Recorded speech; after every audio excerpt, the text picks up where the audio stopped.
கொள்கை எதிரிகள் மற்றும் பிளவுவாத சக்திகளுடன் என்றைக்கும் நேரடியாகவோ மறைமுகமாகவோ கூட்டணி இல்லை.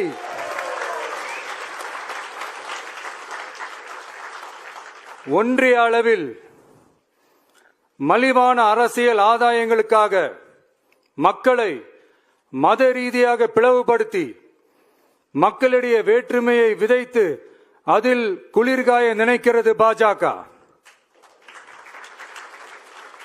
அவர்களின் இந்த விஷமத்தனமான வேலைகள் வேறு எங்கு வேண்டுமானாலும் எடுபடலாம், ஆனால் தமிழகத்தில் ஒருபோதும் எடுபடாது.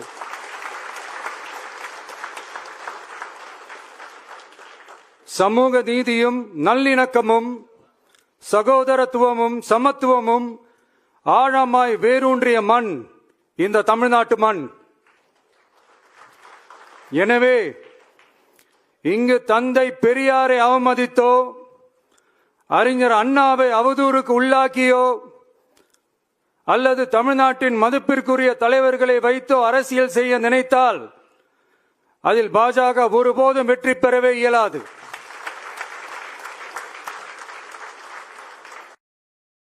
Download ShareChat.